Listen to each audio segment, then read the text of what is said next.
Dit is de podcast van Omroep Friesland. Noordewien. Met Willem de Vries. Kom verder.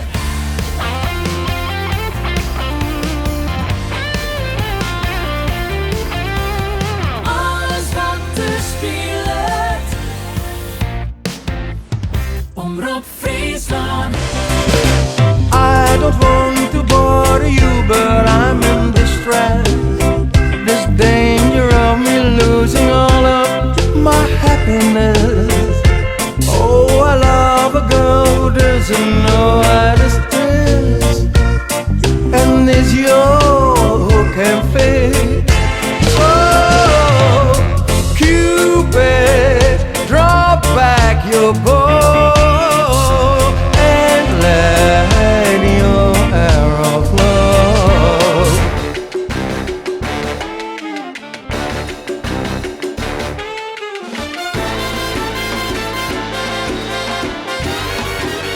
Dit is Noordewien.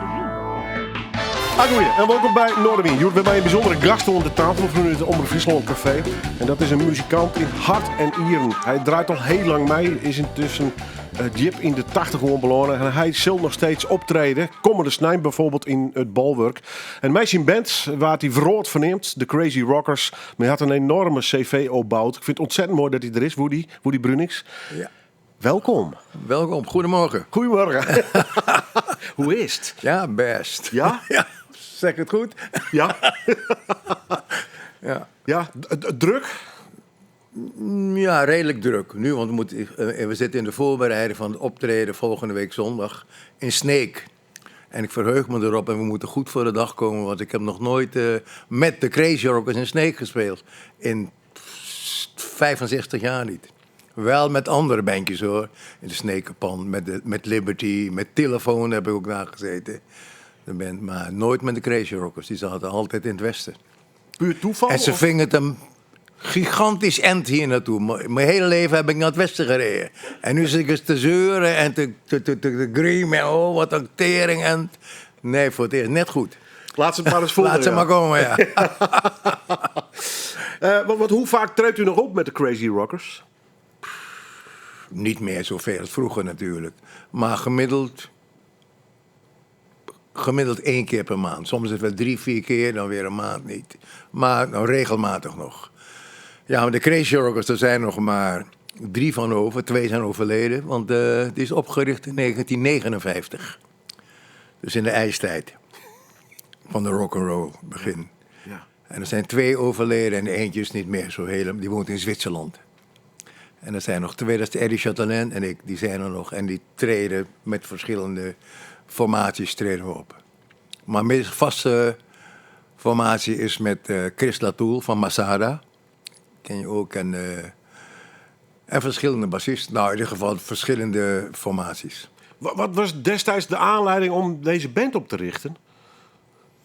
Hoe ging dat in zijn werk? Het is gewoon gebeurd. De rock'n'roll die kwam op.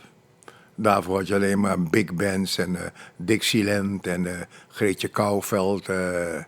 Ja, dat soort muziek was een beetje jazzmuziek en ballroom. En ineens kwam de rock'n'roll op. Dat was, ik denk, 58. En toen kwam de film Black Boy Jungle.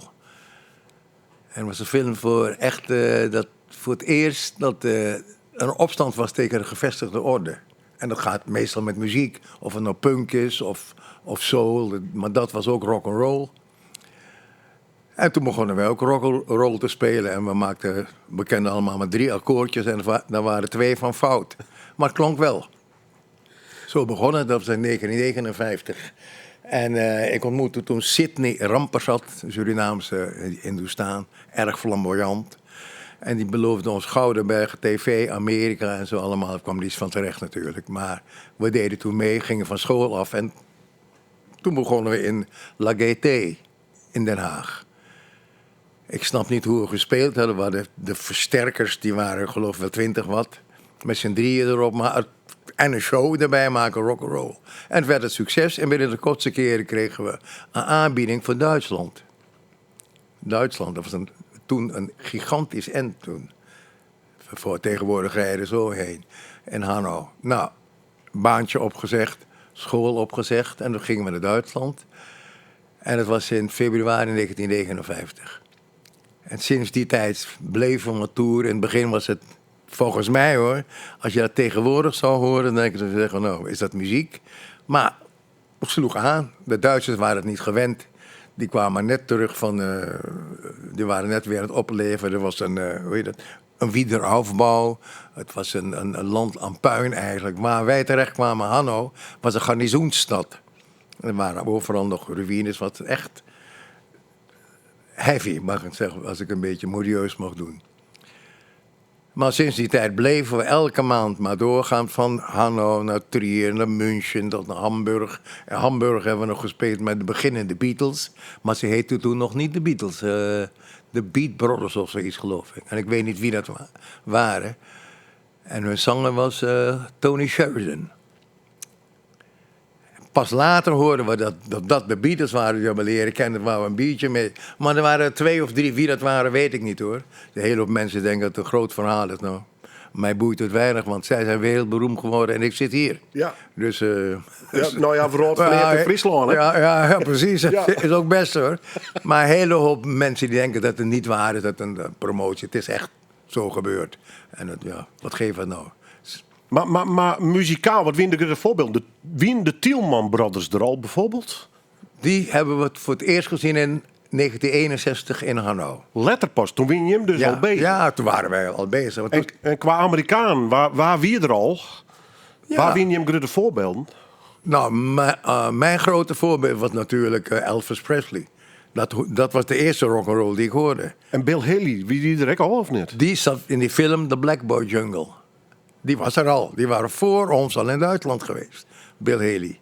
Dus ze zeggen wel dat wij de eerste waren, maar Bill Haley was er al geweest. Louis Armstrong was er al geweest.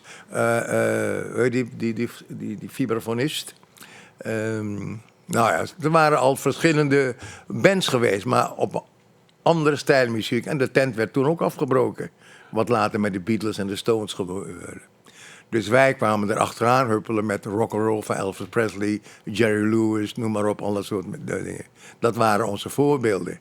Maar de Tielman Brothers speelden heel aparte muziek. En dan heb ik het over de Tielman Brothers, de echte. En het waren die 4 broers. Dat was echt fantastisch wat ze deden. Met 2 gitaren, een bas en een drum. Schitterend geluid hadden die jongens. En dat was eigenlijk de basis. Dat wilden we nadoen. En later heb je je eigen stijl natuurlijk. Maar dat was onze grote voorbeeld. Op gitaargebied dan. Want in die beginperiode, hing je hem toen al eigen nummers? Of Nee. dien je hem covers? Helemaal niet. Ja, we konden ineens 3 akkoorden, een eigen nummer. Hoe kan het nou? Nou ja, zo creatief kun je wezen misschien. Maar... Ja, we hebben een paar nummers. Het eerste hit die we maakten, die hebben we gepikt van de Tielman Brothers. En Sidney was een hele brutale vent was dat. En die zegt, hey, speel jij eens dat nummer eens. Mama, papa, twist. En dat speelden ze. Hij nam het op. En Andy Tielman die vroeg hem, wat ga je ermee doen? Hij zei, ga ik een cd van maken. Een plaat van maken. Doei. En we hebben het gemaakt en het werd een hit. Maar we hebben wel keurig erbij geschreven. Andy Tielman en Sidney Ramper zat arrangementen. Dat was ons eerste eigen nummer. Gejat van de Tielman Brothers. Maar even heel plat zijn, zwart-wit. Je hem dient maar wat dus. Ik begin zeker weten. En later werd het echt, hoe het ging, vraag me dat niet. Ik weet het echt niet. We repeteerden heel veel. Maar binnen een jaar stond er een hele goede band. Al mag ik het zelf zeggen, in alle bescheidenheid. Het was een hele goede band, binnen een jaar. Want er is een Duitse schrijver, die heeft een keertje gezegd... toen ik ze terugzag, wist ik niet wat er gebeurde, zo goed. En hoe dat kan, ik weet het niet. Je wist het verschil tussen mineur en majeur niet. Ik kan me herinneren dat we Apache speelden en de bassist zei tegen mij, fluisterde in mijn oor en zegt, het is geen mineur, het is majeur. Hoor. De tweede was de A, maar ja, zo slecht. Ja, slecht. Maar dat de mensen dat pikten, snap ik niet. Dat is voor mij een raadsel. Een raadsel eigenlijk niet, want... Het wie nee, de Duits, het wie vrees, het wie... Heb je door? Dat was nieuw, vandaar het succes.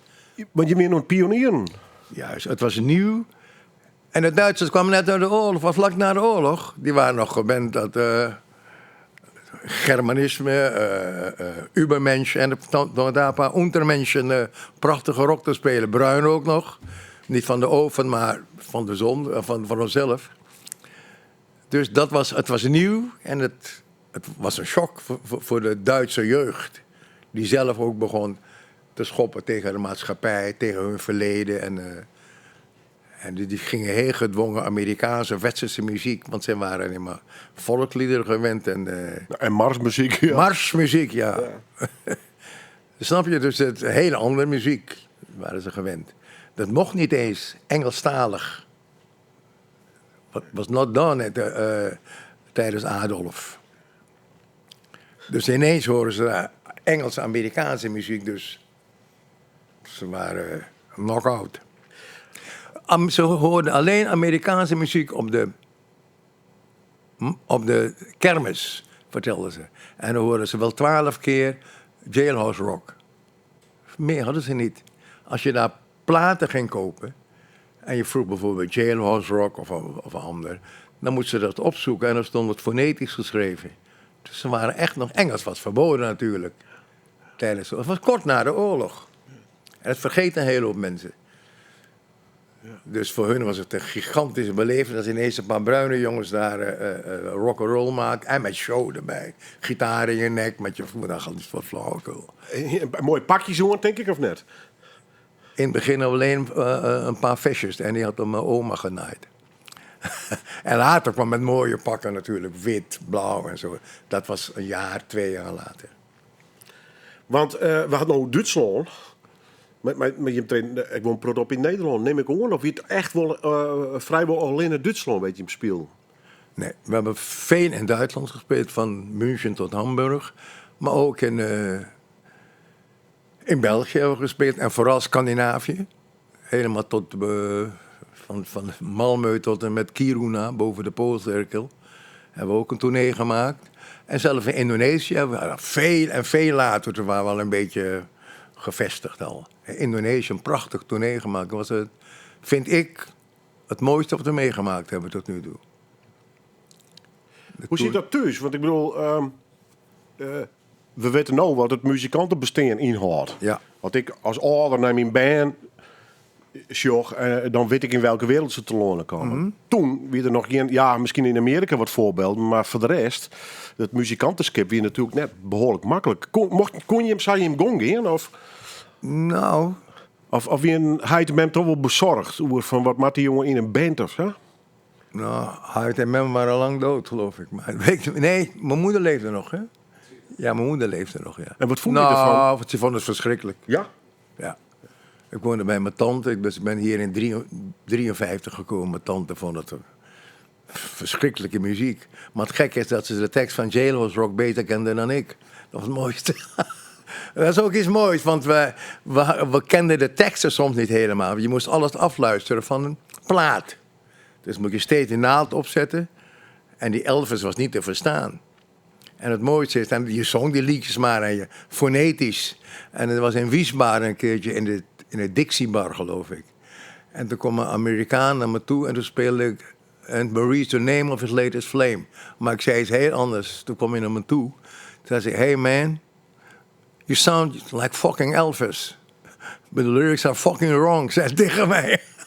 Dus ik zong heel wat anders. Toen heb ik dat voor me opgeschreven. Je kon de teksten tegenwoordig, is het lyrics intypen en het staat er. Maar je moest zelf gaan beluisteren.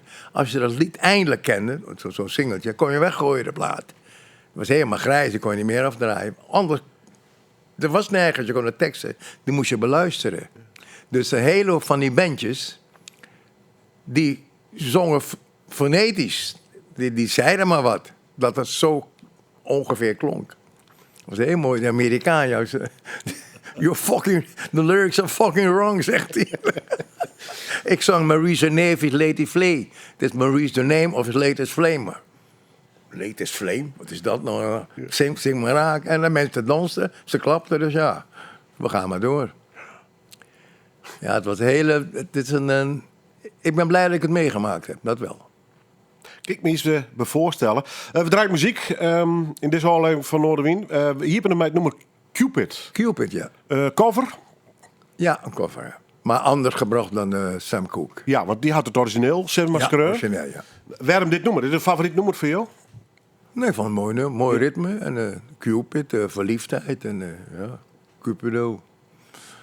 Want we gaan naar het volgende nummer. It Turns Me Inside Out. Dat gaat ook over de liefde. Ja, je hebt een relatie, die gaan uit en hij zit na te huilen. Ik kan je nog herinneren wanneer je dit opnam? Ha? Nee. Wanneer heb ik dat opgenomen? Ook bij Frans van den Borg. 5, 6 jaar terug. Dat bij mijn tweede cd bij Frans. 5 jaar geleden. On the one hand, I know I'll be better off once you're gone, and I find a lot of heartache on the other. And I can't say I look forward to the nights I'll be alone, and I wonder, will there ever be another? Loving you to me came easy. Now losing you will change my life, no doubt.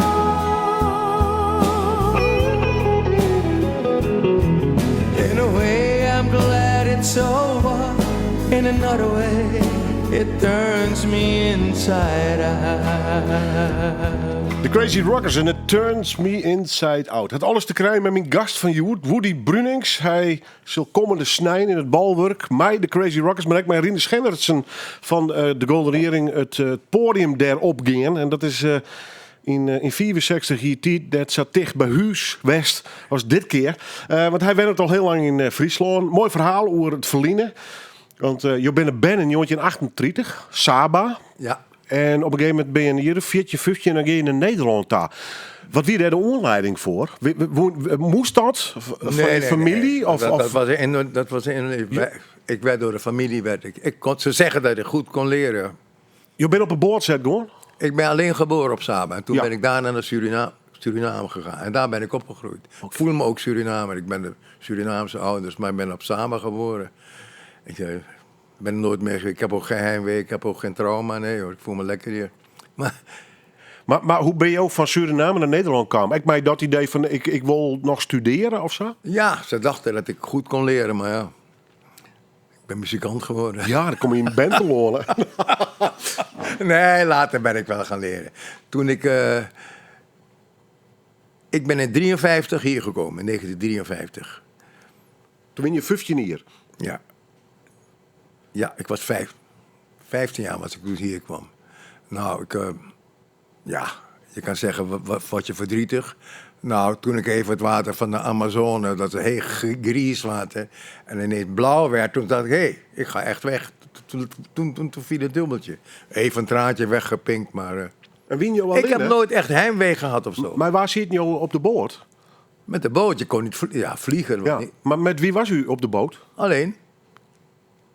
Oké. Maar het was, er waren nog meer jongelui die toen naar Nederland. Want als je toen naar Nederland ging en je kon het betalen, dan ging je alleen naar Nederland, niet om naar het GAK te gaan, maar om te gaan studeren of te werken. Dat was ook zo. Vroeger al gingen veel Surinaamse naar Nederland, die kwamen in de verpleging. In de jaren 50 en na de oorlog waren heel veel Surinaamse hier. Maar ik ging hier naartoe om verscholing. Daar had je ook hetzelfde onderwijs hoor. De taal was hetzelfde. De taal is nog steeds Nederlands daar. De politiek Nederlands, de tv is een stukje Nederland. Maar de scholen, dus hogere scholen, had je daar niet. Het hoogste was de AMS geloof ik. Dat was een school voor onderwijzers. Ja, maar ik ging hier. Ik heb de middelbare school afgemaakt. En toen kwam de muziek. En het volgonderwijs zat ik meer op het strand dan op school. Maar in die tijd, als je ging spijbelen en je studie niet afmaakte, klopte ineens de marechaussee aan de deur, dan moest je dienst in. Dus ik moest me ineens melden in het kampement in Den Haag. En daar zat een officier, mag ik het even vertellen. En die zegt, nou jongen, je moet leger in. Je vindt het school vind je helemaal niets. Muziek, vind je. Ik maakte ook muziek. Hij zegt, wat vind je van het leger, van de dienst? Ik zeg, nou, dat vind ik helemaal niet zo. Ik zeg, dat is niets voor mij. Ik hou niet van vrede. Allemaal gelul. Hij zegt, nou, mooi verhaal. Dan meld jij je over 2 weken in Maastricht in de Menno van Koehoorn kazerne. Volgende klant, daar stond ik. Zo ging het vroeger. Je moest in dienst, als je niet, zouden ze weer moeten doen. Ik zou ze weer de dienstplicht een beetje moeten inbrengen. Maar zat je u al kon in, hoog of ja. laag springen, je moest in dienst. Ja, zat u al in de Crazy Rockers toen? Ja. Dus daar moest u mee stoppen. Ja, moest ik mee stoppen. Daar is er even mee gestopt. Ja, en ik vroeg het aan mijn baas. Die zei, jongen, dat moet je doen. Naar Duitsland. Nou, in ieder geval, daarna moest ik terug naar Suriname als soldaat. Ja, de jungle Als in. commando, de jungle in, ja. Ja. Nou, ik dacht lekker naar huis. Even met mijn tong te zwaaien. Ze konden zwaaien wat ze wilden. Ik moest de kazerne in. Potverdomme. Ik zie het nog teleurstellen. Ja, moest je allerlei injectietoestanden en gekeurd worden. En wennen aan het oefenen. Nou, dan moest je de jungle in. 1,5 jaar in de jungle. Ik ben nog net geen aap. Maar patrouilles lopen of... Ja, patrouilles. Zogenaamde vijanden. Ik was sluipschutter. En dan moest je vooruit gaan. En ergens midden echt oerwoud. En er was zogenaamde uit Frans-Guyana waren troepen binnen over de grens gekomen. En er was oorlog. Waarom zouden de Fransen met ons willen vechten? Maar ja, ze moesten een vijand hebben. Dus ik moest voorgaan en ik moest gaan coördineren. Maar toen ging het nog met een kompas. Dus ik kom terug en geef de coördinaten aan. En die luitenant die kijkt me aan. Hij zegt, soldaat. Ja, ik zeg, wat is het? Hij zegt, nou, als we jou zouden volgen, dan waren we binnen 10 minuten allemaal dood. Ik had hartstikke verkeerd gedaan. Oh. Ja. Ik ben nog niet goed in coördineren, hoor. Ja, als ik hier, weet ik niet, uit Leeuwarden moet komen. Maar goed, u bent teruggekomen naar Nederland. Maar daar heb ik ook muziek gemaakt. Ik Ja. probeer van alles. Ik heb daar gevoetbald, bij de MVV, het militair elftal. Ik probeer altijd er onderuit te komen. En als er zaterdag inspectie was, dan ging ik in mijn trainingspad, maar keurig netjes. Waar ga je naartoe? Ja, ik moet voor de muziek. Ja, ik moet trainen voor voetbal. En was ook altijd zo.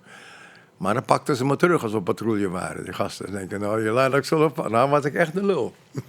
Maar ik heb daar gevoetbald en ik heb een hele leuke tijd gehad, achteraf gezien. Het was heel zwaar, maar ik ben blij dat ik het gedaan heb. Maar dan komt u terug in Nederland en dan gaat u gelijk weer in de band? Ja, toen kwam gelijk die bandleider. Ik had mijn plunjes had nog. Hey, we gaan door, hè. We gaan nu echt, gaat gebeuren, film, geld. Beetje, ja, die vent die kon bluffen. Was een echte bandleider, was dat. En ik had een baan bij de PTT, toen nog PTT. In de Zeestraat 5 in Den Haag. En mijn baas was Herman Chaufour. Die was een voorzitter van toen nog FC Den Haag. En later bij de KNVB.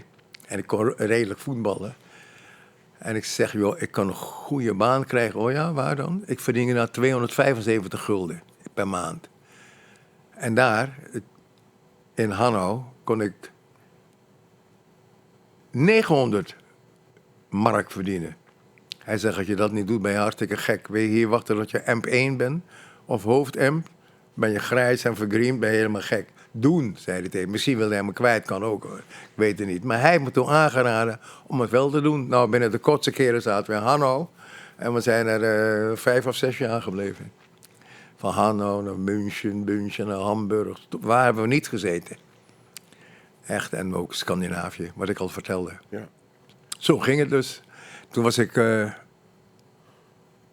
21. En ik maak nog muziek. Met 58. 85 bedoel ik. Ja, mooie leeftijd. Prachtig. Ergens komt er een afslag richting Friesland. Ja.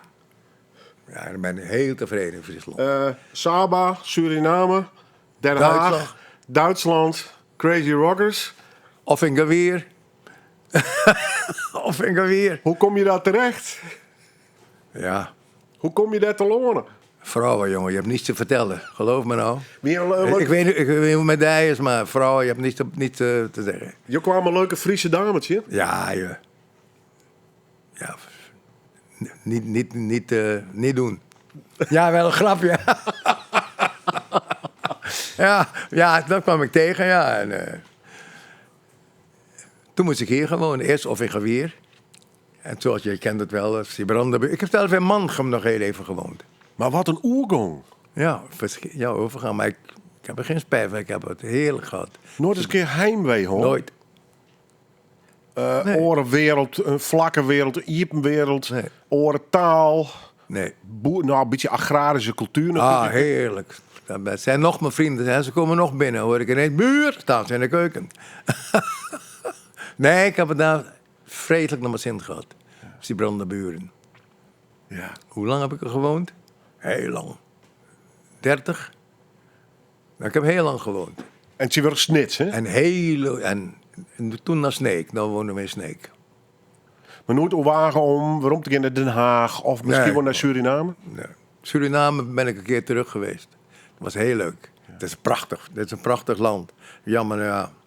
Ik mag niet over politiek praten, maar een schitterend land. Nou, je weet er alles van. Echt fijne, leuke, warme mensen.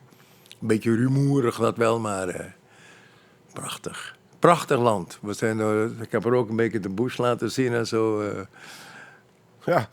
Schitterende mensen, hè? Een beetje onze Sibranda Born. Ja, maar Zeeland is ook, ja, ik heb daar nog vrienden. Ja. Eén keer vriend, altijd een vriend. Want je bent, ja, ik neem jou eigenlijk een muzikant voor het leven, aan de ene kant. Maar je had wel degelijk wat oren afslagen, nou, want je bent uiteindelijk op een squalor te lonen kan. Ja, door de Friese dames. Ja, maar die muziek zit te zeuren. En toen was ik bij Telefoon, speelde ik toen. Ga eens wat doen en dan op te zeuren. Ja, je weet recht door zee. Ja, recht door zee. Nou goed, je eigenlijk wel gelijk. Nou, toen ben ik weer begonnen met, dat viel me tegen. Toen zei ik, ja, ga maar Duits doen. Ja, maar Duits praten een beetje plat. En Duits studeren is heel wat anders natuurlijk. Ja. Ik hoorde een keer een... Maar de keuze van de Duits wie omdat je daar een hele protespelen had en dat het Weer vertrouwen makkelijk, wie? hè? Ik dacht, nou, lekker makkelijk. Kijk, ik spreek al Duits. Nou, dat viel me hartstikke tegen. Ik hoorde een keer iemand neerbuigend zeggen, een kennis van me, ja, je hebt gestudeerd, ja, maar Duits. Want je denkt dat je alleen maar die rijtjes leert, zoals op de middelbare school. Nou, maar het is ook filosofie, psychologie en taalkunde, weet ik wat allemaal. Jeetje, ik dacht, waar ben ik aan begonnen? Maar ik heb doorgezet. Ik was op slag, werd ik grijs. Steeds meer grijze haren. Het was maar ik heb het gehaald. Toen ben ik later naar de universiteit gegaan, dus eerst dingen. Ja, want je bent dokter Anders, toch? Ja. Ja, ja. Dat klinkt wel mooi eigenlijk. Ja, ik vind dat moet- ik jou net nice is. Dan moet ik vaak aan Brugge, denk ik. Ja. En dokter Anders in de Duitse taal? Ja, en cultuur. Dus ik lees geen boek, maar ik heb zoveel gelezen dat ik een hekel aan lezen gekregen heb. Maar kom je nog vaak in Duitsland? Niet zoveel meer, maar ik heb wel iets. Als ik in Duitsland kom, heb ik een Siebrandebeur en dan voel ik me thuis. Dat zeg ik altijd, als ik die grens over ben, zeg ik, ja. Een fijn gevoel, ik kan niet vertellen waarom, maar er is iets dat ik me fijn voel als ik de grens overga. En ik kan nog goed met Duitsers omgaan, weet je. Vooral als je hun taal redelijk spreekt. Maar het gekke is, een taal spreken en een taal studeren zijn twee verschillende dingen. Ik sprak die taal vlot toen ik muzikant was. Op elk gebied, zoals de gewone man dat spreekt. Maar toen ging ik studeren, toen ging ik nadenken. Dat is met muziek ook zo, hè. Als je gewoon muziek speelt en je gaat muziek studeren, zijn twee verschillende dingen. Niemand verstond me. En ik had gestudeerd. Toen zegt die vrienden van mij waar ik mee sprak, Jurgen Neumann. Hij zegt, Mensch, wie sprichst du denn? Du sprichst ja wie Goethe, hör auf. Zegt hij. Ze vonden me verschrikkelijk Duits spreken. Omdat je het gaat nadenken. Heel veel mensen studeren een taal en denken dat je dan ook die taal spreekt.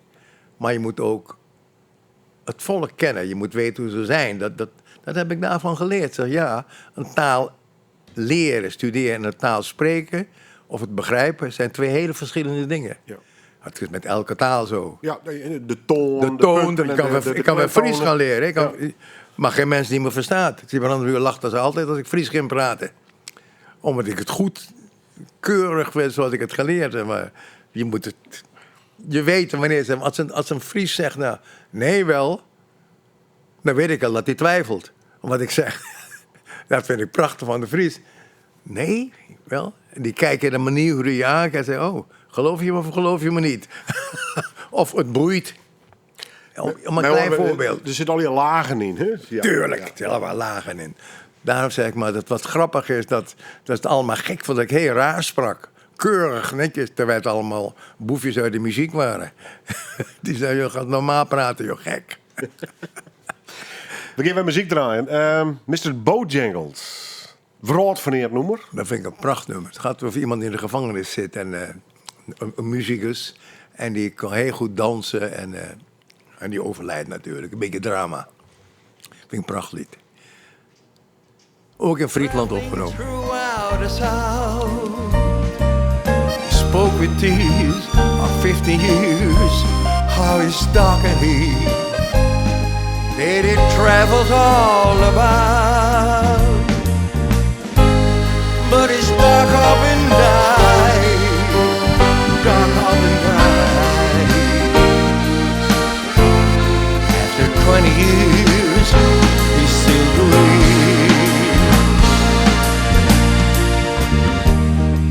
He said I danced, knowing every chance, honky-tonks for my dreams. Van mijn gast Stuart, Woody Brunnings. Natuurlijk het verneemde nummer Mr. Bojangles. Prachtige uitviering overigens.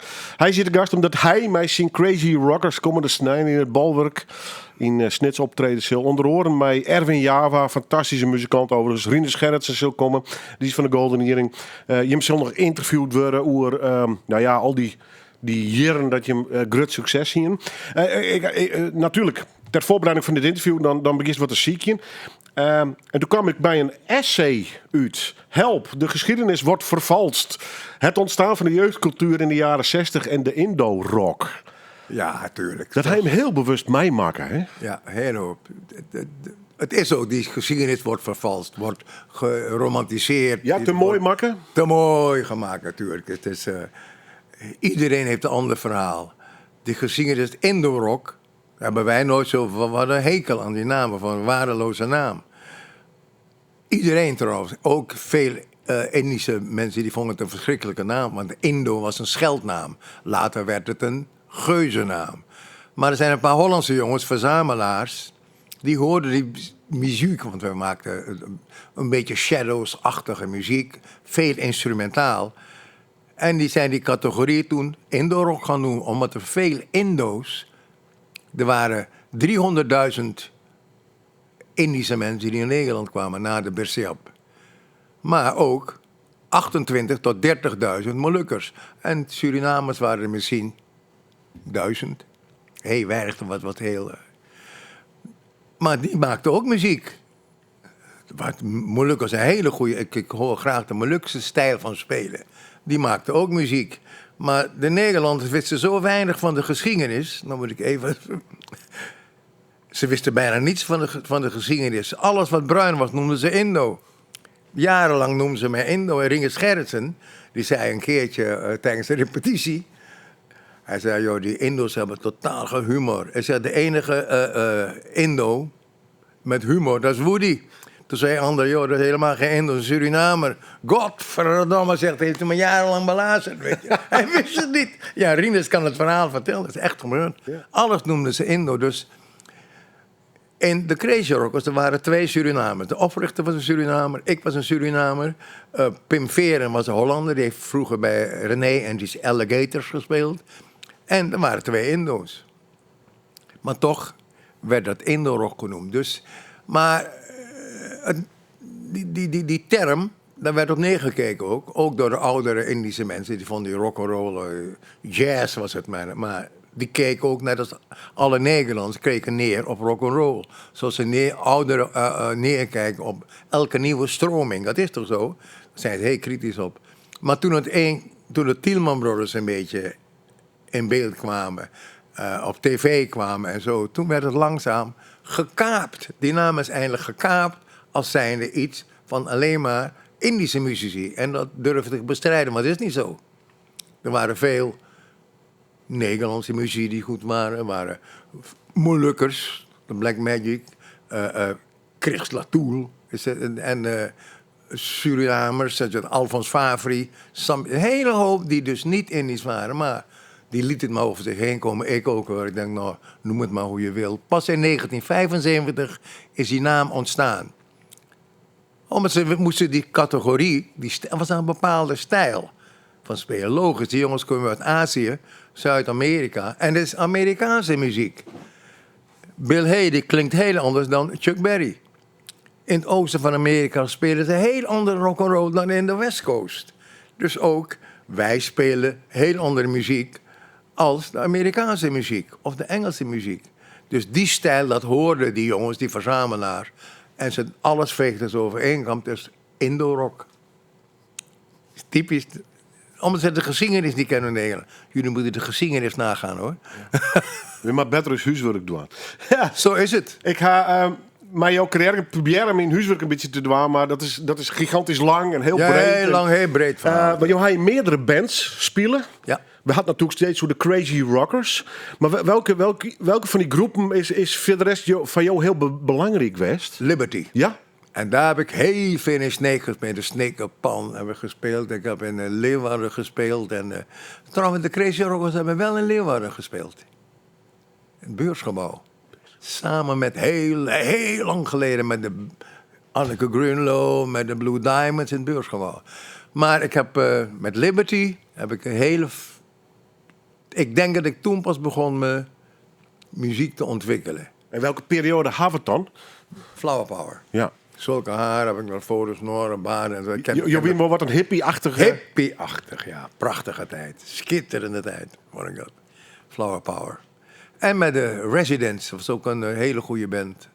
Maar altijd met een paar van de Crazy Rockers. Met Liberty samen met Harry Berg. De Residents samen met Pim Veren. Alleen bij de telefoon, maar toen studeerde ik al. Bij telefoon deed ik een beetje om wat bij te verdienen. Dat zijn de bandjes waar ik in gespeeld heb. En na 1981 begonnen de Crazy Rockers weer. Waarom? Wat wie de aanleiding? Nou, dat was de aanleiding. Dat is een heel mooi verhaal. Kijk, de Indo-rock, zoals ze dat noemden, was al lang vergeten. Dus onze stijl. De Tielman Brothers, ja, niemand sprak er meer over. Tot 1981 een paar liefhebbers, waaronder Leon Donners van de stichting Indo-rock, besloten om een revival, rock'n'roll revival te geven in de Houtrushallen in Den Haag. Nou, dat is gigantisch. Die jongen die Leon Donners heeft het zijn hals uitgestoken, want hij had hartstikke failliet kunnen gaan, om het te beweren. Er was niet zoveel promotie als nu. Het was alleen maar radio. Dus, nou, hij heeft al die oude groepen bij elkaar geschraapt. Een paar van de Tielman Brothers, de Crazy Rockers bij elkaar. En al die oude bandjes. En het is ook gelukt. Nou, ze hadden op 3000 man gerekend, dan zouden ze kiet spelen. Er kwamen 6000 man erop af. 6000. Uitverkocht. Sinds die tijd, 1981, toen begon het weer te leven. En op het laatst was iedere bruine... je mag het niet bruin zeggen, kleur niet noemen tegenwoordig. Hè. Dat wil zeggen maar... jongeman van kleur. Dat klinkt mooier, hè? Daar word ik ook strotsig van. Jij ook? Ja, ik ben gewoon een bruine, wat geef het nou? Maar dus jongens van kleur en vooral met een jazzmaster om de hals, die noemden zich Indo-rocken. Maar het was niet zo. Is ook niet zo. Die muziek kan je niet terughalen. Nou word ik een beetje serieus hoor. Want het is ook een tijdsbeeld waarin de Indo-rock gespeeld werd. Het tijdsbeeld is veranderd. Vroeger gingen we met de fiets naar een gig, tegenwoordig komen ze in een Alfa Romeo. Dus dat tijdsbeeld kan je nooit imiteren. Zelfs wij kunnen dat niet meer. Andere instrumenten. Totaal tegenwoordig hebben we zulke pedalen. Vroeger moest je dat zelf uitzoeken op je versterkertje. Het enige wat we hadden was een echolet met een klein beetje echo. En we gebruikten dat ook rijkelijk, als de shadows. Ja, want dat begreep ik een beetje in het begin. Niets. De versterker bestier net eerst, denk ik. Gewoon. Gitaar, snoer en versterker. Dat was het. Maar wat voor soort versterker wie je dat dan? Dat weet ik zelf niet. Ik had zo'n ding dat van 20 watt, ik weet niet eens meer hoe het heette. Maar later had je Fender. De Tielman Brothers hadden Gibson. Die begonnen met Gibson. Want de meeste mensen zoek een affiniteit met de Tielman Brothers als op een jazzmaster spelen. Dat was pas veel later. En die Tielman noemde de jazzmaster een weggooigitaar. Want de Gibson is heilig bij hem. Ik ben ook een Gibson gek. Ik heb allemaal Gibsons. Misschien heb ik het van hem, dat weet ik niet. Prachtig, dat is echt nog een gitaar. Maar dat was het, snoer, versterker, gitaar. En als je een beetje geld had, kon je echolet erbij kopen om een beetje echo te doen. En de zang was ook met echo. Dat is alles wat je had. Maar later kwamen de pedalen. Wij vonden die jongens, die Engelse bandjes, waar de Beatles bij spelen. Wie weet ik niet, of het John Lennon was, dat doet er niet toe. Vonden afschuwelijk. Die hadden Fox en Distortion. We vonden het afschuwelijke muziek. Je gitaar gaat toch niet versterken. Die speaker is stuk, dachten we. En er waren sommige jongens die konden het geluid niet imiteren van die Engelsen. Die gingen hun speaker stuk steken. Dan klonk het kraak. Dat was het geluid. Maar die gasten hadden gewoon een blokje. Dat drukte ze op. Dat wisten we niet. Dus dat hadden wij gewoon Fender versterker. Dat was je van het. Ja. Tremolo, weet ik hoe ze allemaal heten. En wat voor gitaar ging je als eerste? Mijn eerste gitaar heb ik op een Gibson gespeeld. Dat wie voort al een Gibson? Nee, toen ik begon had ik gewoon een Hufner gitaar. Hufner, dat was duur hoor. Die kostte wel 500 gulden. Zo, dat was duur. Tegenwoordig betaal je 3000 gulden voor. Maar dat had ik. Daar gingen we mee naar Duitsland. Hufner gitaren. En de bassist had een eigen gebouwde kast. Maar die speaker die viel er soms uit. Dan had hij een end hout ervoor gezet dat die speaker er niet uit kon vallen. En pas in de derde maand hebben we dus goede installatie gekocht. Niet gekocht, op afbetaling natuurlijk. Om de haverklap stonden deurwaarden voor de deur, voor het podium. Weet niet waar. Komt u maar. Komt u maar, ja.